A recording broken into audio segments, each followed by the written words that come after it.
আমি কোনো কোনো সময় ভাবি সমস্ত পৃথিবীতে যত ভগবত ভক্ত হতে পারে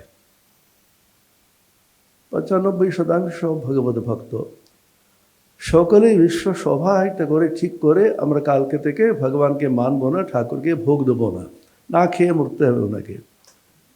সেই জন্য আমরা কিন্তু কম নই, কিন্তু ভাগবত ভক্ত ভগবান ঠাকুর বলেছেন না, আমাদের ছাড়া ঠাকুরের উপায় নেই, ঠাকুর ছাড়া আমাদেরও উপায় নেই।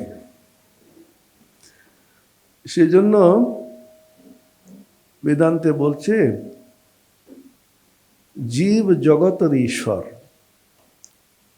এই তিনটি একসঙ্গে থাকবে অথবা একসঙ্গে থাকবে না।